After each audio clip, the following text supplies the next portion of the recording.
Професионален модел с редица отличия в областта, сред които Мис най-красиво тяло 2005, Мис фитнес модел на България 2006, най-сексапилен модел на България 2008, Мис Силикон 2009. Това е очарователната брюнетка Катрин Вачева. Типично за хората, родени под знака на зодия Риби, изкуството е в кръвта й. Преди да стартира успешната си 18-годишна кариера като модел, Катрин се занимава с спорт. На 13 годишна възраст се записва в школа по художествена гимнастика, където в продължение на 3 години тренира усилено.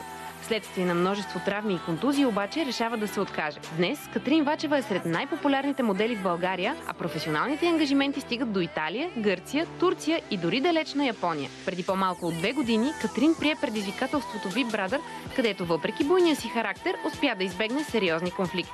Визитката на финала е, казваш, че се надяваш да не ти падне пердето. Но това най-вероятно ще се случи, защото не понасяш. Доста неща беше определила като неща, към които си нетолерантна. Каквито обаче видяхме много в къщата, а твоето перде не падна. Защо?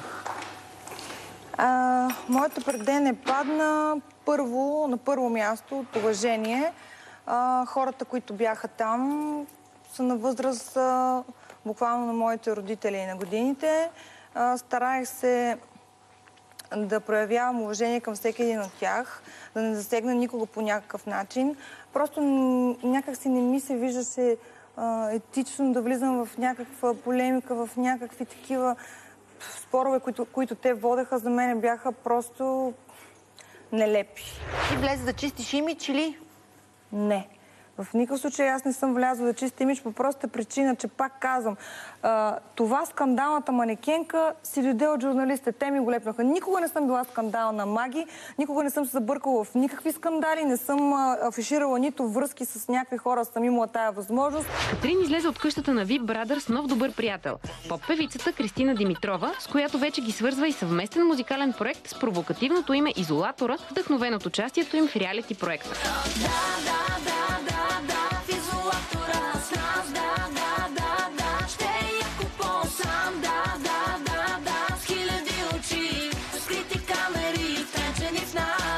Разбрах, че идеята е твоя. Да. Кажи ми как дойде, как въобще реши да правиш такова нещо? Аз съм много идеен човек, сега да се похваля, нали?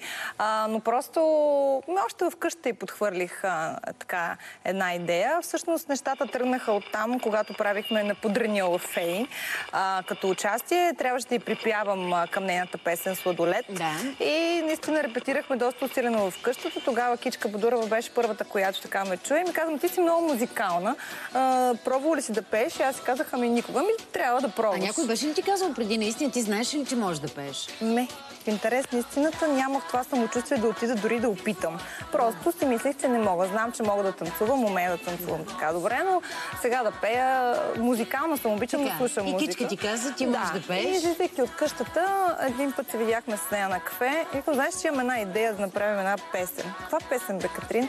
Знаеш, дори имам вече готово заглавие. Къде я отведоха новите и професионални ангажименти? Какво се случи зад кулисите на последните модни дефилета и конкурси в България? И с кого ще е следващата и дуетна песен? Отговорите ще научим от самата Катрин Вачева сега на кафе. Приятно ми е да посрещна на кафе Катрин Вачева. Това ли е момичето сладко, Катрин? Добре дошла. Добре заварила. Я да я видя. Ма тя си е модел, бе. Да. Ма ти се дадеш ли да те взема? Я да те видя, принцесо. Оле, Боже, с каква пола си! Много хубаво. Много хубаво, заповядайте. За теб кафе. Оставил съм ти захар да не сгреша двете лъжички, колко точно трябва да са пълни. Иска си тук. Иска си. Разбира се, че ще застане до мама да позира. Как се казва? Али.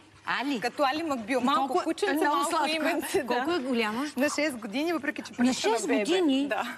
Наистина преди да изглежда. Ма ти отдавна ли имаш или си я взела просто от някой по-късно? Отдавна ли имаш? От бебе, от такава малка. Съвсем не сме си говорили, не си ми казвала, че имаш куче. Ами аз съжалявам, че не я взех за Big Brother. Съжалявам, че не я взех. Ще да бъде голяма атракция. Много ще да ги забавлява, тъй като тя много номера прави, но сега е малко притеснена, превъзбудена, че е тук. Ако се отпусне малко и ще видя за какво става на въпрос. Прекрасна, Катрин. Обаче много неща имаме да си говорим. Не можем през всичко да минем, защото наистина, откакто не сме се виждали, доста ангажименти, доста участие, доста конкурси, организации, журиране. Да, бях много натоварена през последните 2 месеца. Общо взето нямах никакво време, но аз обичам да бъда ангажирана, обичам Аз ти предлагам за някой да поговорим сега, за други ще идваш допълнително. Дай конкурса Мис Силикон. Първо, защото не беше отдавна, а пък и около него има... Слагай си. Около него има много истории. Ти си била в журито, но нещо не си била съвсем доволна от публиката, от някои неща. Така. Стой, маменце, сега тук. Така. Разкажи ми защо, какво? Така. Конкурса, какъв ти беше въпрос? За Мис Силикон. Защо не съм доволна ли? Ами за първа година конкурса го правим в София. До сега винаги е бил на морето. Знаеш, че аз много помагам за организацията на този конкурс, тъй като Мариана Маринова, която е собственичка на марката, в случая ми е приятелка. Била съм водеща, жури много пъти. За първа година решихме да го направим на софийска сцена. И меко казано съм разочарована от софийската публика. Така имаше го... как да кажа, едно такова по-първенюшко отношение. Не ръкопляскаха. По-скоро те като че ли бяха дошли да журират. Дори имам чувство, че дори с поведението си притесняваха по някакъв начин момичетата. Ама защо не харесаха момичетата или просто кисели? Ами, софиянци сме си кисели така, мога да го нарека. Сега колко всички са чисти софиянци, колко не са, не знам, но всъщност като че ли на морето, дали заради атмосферата, море, коктейли, плаж, слънце, флуиди, друго настроение, но тук така малко публиката беше по-обрана. А от момичетата доволна ли си? Виждаме кадри, докато ти говориш, аз това гледам зад гърба ти, защото през цялото време текат и кадри, Ами момичетата, ние просто така за пореден път искам да поясня, че този конкурс не е конкурс за красота. Това е един конкурс тип спектакъл, шоу. Ние в никакъв случай не търсиме моделските размери. Имаше така доста критики, защо някои от момичетата не са примерно 48 кг, както е журито, нали, в моя милост. Някои момичета бяха така така по-нормално тегло, но всъщност не искахме да видим едно атрактивно поведение на сцена, един контакт с публиката, едно шоу. Аз лично съм доволна, хареса ми, въпреки че повечето от тях бяха доста притеснени. Разбира се, имахме голяма атракция на конкурса тази година, нещо, което никой не е виждал в България. Кажи го, моля те, защото това щях точно да те питам. Да, 1600 кубика, момичето от Перник, тя просто взриви публиката с нейната поява. Да, ти даже беше поснала в Фейсбук снимка, която Никол Смит. Тя наистина първо прилича на нея. Аз бях подбрала ние снимки, на които тя наистина прилича на нея. Руса е с огромния бюст, а сега не знам дали е хванала някой милионер от Перник, като истинска дана Никол Смит. Кубика? Доколкото знаме с 1600. Добре, това възможно ли е, Катрин? Аз за първи път виждам такова нещо в България. Възможно е, както виждаш. Лично според мен беше малко трудно да ходи. Смятам, че във времето тя ще има проблеми. Това е на едната града. Обикновено така се казват. Точно не се казват сбора. Виж какво се случва с твоите разглавници. се забавлява там. Ти наистина се забавляваш. Харесва ли ти тук? Да, Гала. Възможно е, лично за мен е прекалено много това, което е сложило, но в крайна сметка това е личен избор. Мен лично не ми харесва. Ако питаш моето мнение, на мен не ми допада. По-скоро буквално ме стресна и смятам, че повечето хора ги шокира. Аз разбрах, че даже, ако е вярно, даже била леко притеснителна, леко... Тя на фона на начина, по който изглежда, всъщност тя е много добра, много обрана, беше адски притеснена, през цялото време така се чудеше да излизали, да не излизали, но пък беше единствената, която махна своето горнище. Добре, Катрин, малко... Странно ми е това, разбираш ли, ако... Аз нямам, това е личен избор. Всеки, ако иска да си сложи още толкова, то няма, предполагам, как да се сложи повече ден, но каквото иска да прави, но... Как си притеснен, като си сложил нещо, което очевидно ще прави впечатление, ще дърпа погледите на всички. За мен лично тя е сложила... А и също време притеснена, но махнала горнището. Не, че е лошо. Тя е на такъв конкурс, може да го направи. Просто коментирам. Това беше финалния кръг. Финалния кръг, те вече се поотпуснаха накрая вече. Нали, имаше в началото... Аплодираха ли много? Радваха ли се? Защото мъжете не могат на нас ни се струва странно. Бяха смесени чувствата. Както и се радваха, така имаше и аплаузи, но по-скоро повечето хора бяха шокирани. Ние не сме виждали в България до момента такова нещо, такива кубици, лично аз не съм. И най-притеснителното, което е според мен, е, че тя иска да си слага още. Да. А в България ли го е направила? Само не казвай при кого, но в България ли? Защото аз не знам, аз наистина не съм чувала за такова нещо.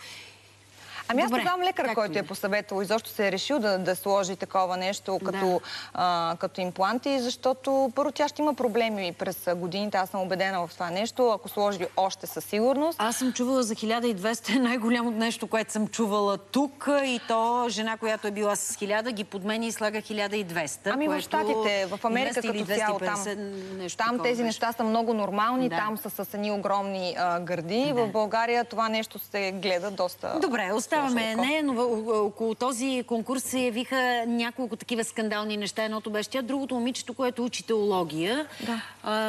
Там имаше доста коментари за това. Редно ли е, защо се явява на такъв конкурс? Духовници изразиха позиция. И не само, въобще обществото реагира на това. Ти какво мислиш? Ами знаеш ли, винаги всички конкурси, независимо дали е Мис България, Мис Силикон, дали е Мистер София, винаги се съпътства с някакви скандали.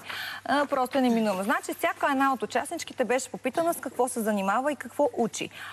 Въпросното момиче, ако просто беше споменало нещо друго, нямаше да направи такова впечатление. В момента, в който тя каза, че учи богословие, теология по-скоро, така имаше един голям бум, защо момиче, което учи религия, ще участва в конкурс, изобщо в конкурс. Ако беше участвал в Мис България, може би ще да бъде малко по-различно. Но Мис Силикон, като че ли повечето хора така го свързват с показване на повече еротика, на повече сексапил. Това момиче не свали горнището си. Това момиче просто се разходи по Бански, така направи няколко позички и се прибра. Всъщност в медиите в последствие видяхме, че тя е доста цапната в устата. Така да се каже, доста се ядоса на всички медии, които така тръгнаха да правят този шум, и на самия Богословски университет. Ами лично за мен няма нищо лошо за това, че тя е решила да се запише в нашия конкурс, решила да се забавлява. Като младо момиче си е сложила силиконови импланти за повече самочувствие, иска да изглежда добре. Много хора си помислиха едва ли не, тя утре ще бъде учителка, ще преподава религия и явно смята, че тя ще преподава религия или по Бански, или ще се разхожда гола, което е просто абсурдно.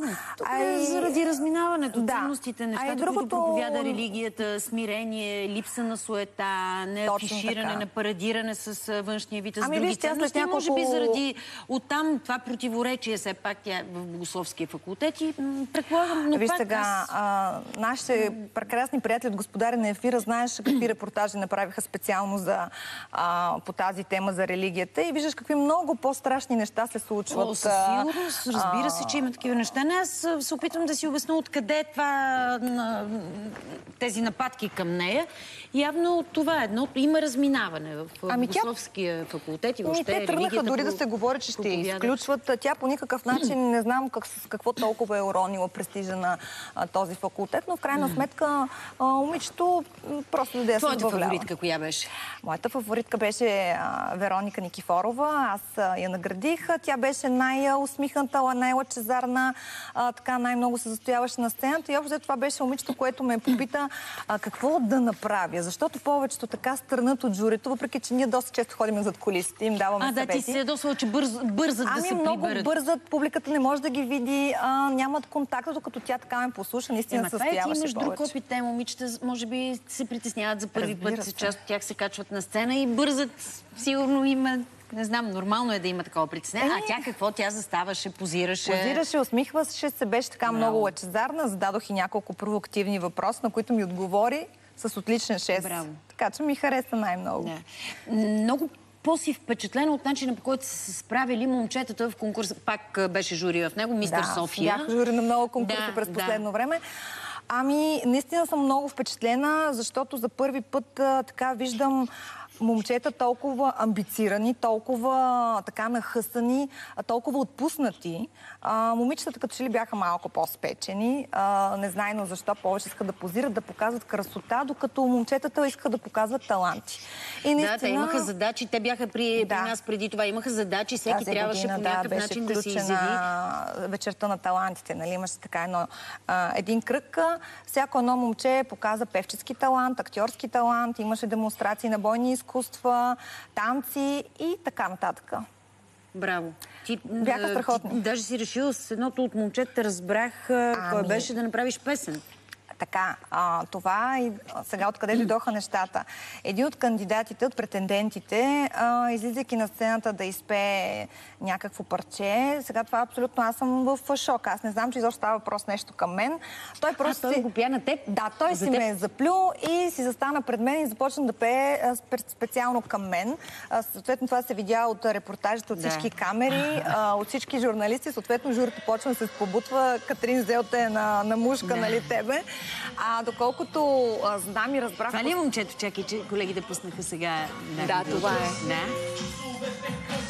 Да. И какво доколкото знаеш? Доколкото знам, той излиза и прави един фристайл, което означава, че той на момента си измисля това, което пее. И общо много му се получи.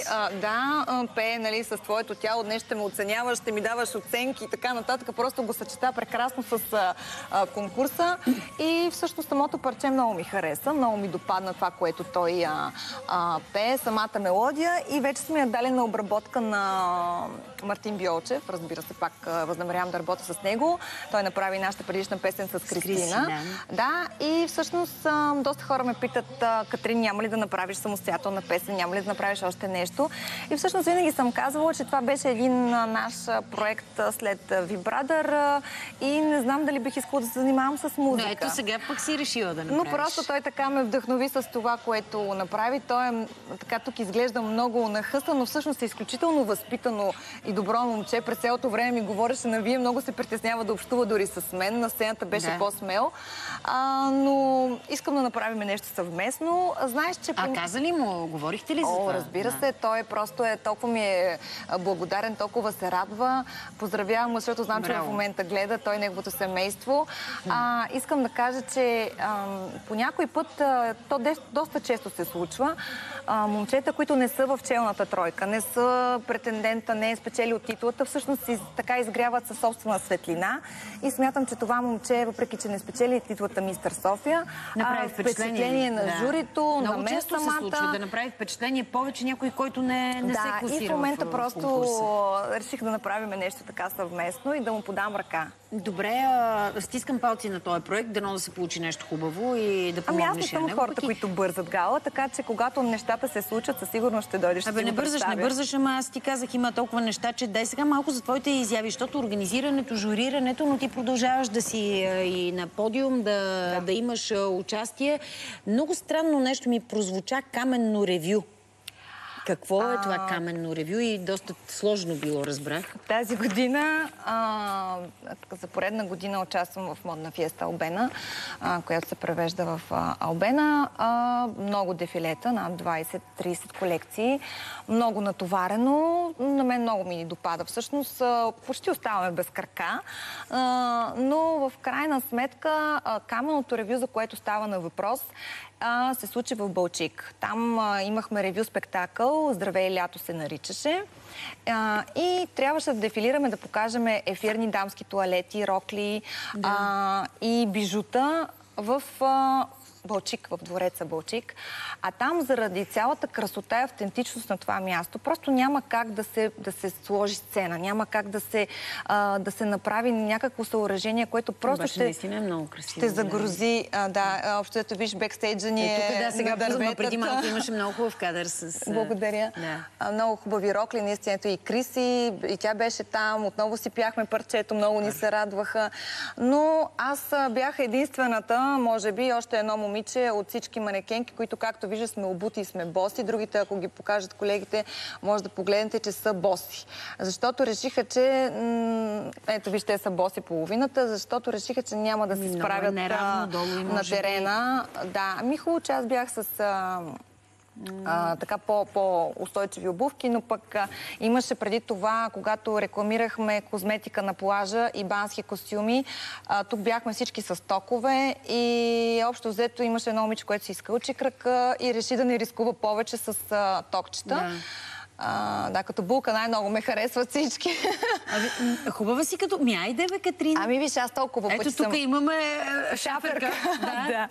Ами аз толкова пъти съм се виждала вече с булченска рокля. Не с този номер. Това е съвсем различно. Да се видиш на собствената си сватба. Ами не знам. Знаеш колко много се вълнувам сега от сватби, защото правим един проект "Моята мечта на сватба". Да, знам. И си имаме 3 булки, даже едната сега ще я видим днес. Тя опитва да отслабне с помощта на доктор Папазова, докато дойде сватбата, и доктор Папазова я вкарва в някакъв много сериозен режим. А днес още повече ще както казвам аз, затегне примката, защото ще иска още неща от нея, да. Но много е хубаво, покрай цялата организация, всичко. Ти си човек, който организира много неща. Дали е хубаво да си организираш собствената сватба? Не знам да ти кажа. Аз като че ли преди години много исках да се видя булка, но откакто съм дефилирала толкова много пъти с булченски рокли, като че ли тази еуфория малко ми попремина, а и всъщност, не знам, малко се притеснявам от подписа. Доста хора казват, че нали, съжителството без подпис е по-добре. В момента, в който сложат подпис, нещо се обърква, и аз съм малко суеверна. Не знам. Ти ми кажи, че си намерила жениха. Съвети ще дадем след това. Добре, ще ми кажеш след рекламата дали си го намерила. Освен това, няма да си замълчиш. Освен това, нещо особено ще кажа сега, но не мога да разбера защо един модел за супер луксозна фотосесия трябва да е намазан с птичи екскременти. Каква е причината? И какво представлява тази странна фотосесия някъде далече на изток, ще разберете след рекламата.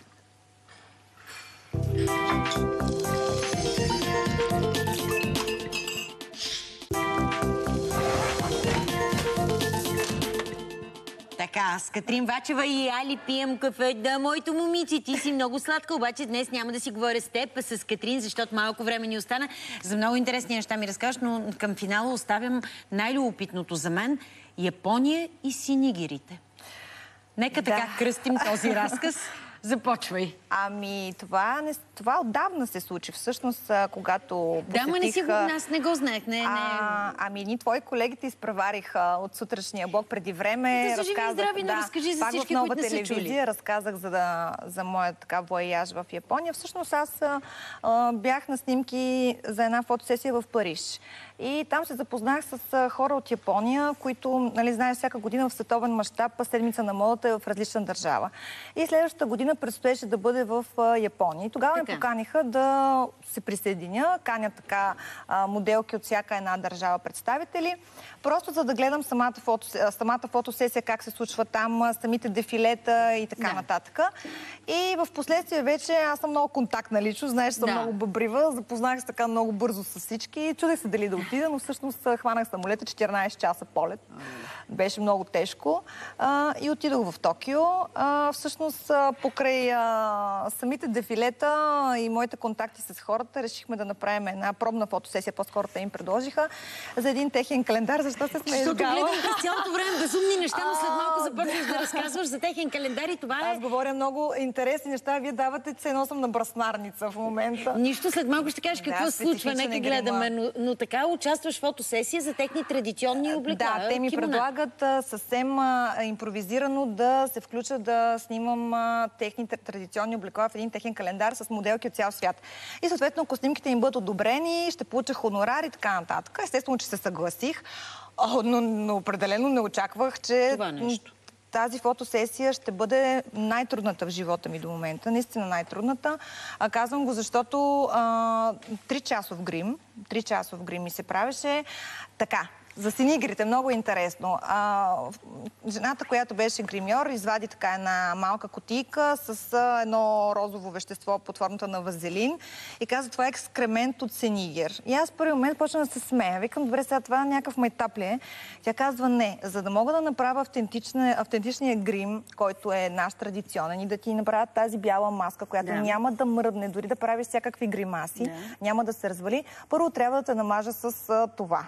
Представям се какви статии ще тръгнат по вестниците с тия синигери. Но в крайна сметка, намазвайки ме с този екскремент, буквално смисъл лицето ми то още 10 минути така се изпъна. След това започна това като браснарница наистина да ме маже с този като гипс. И всъщност това спомага маската да слегне на лицето. И да не мърда. И да, има една снимка, на която съм... А това какво ти правят тук? Скубят ти косата? Не, всичко е мазане.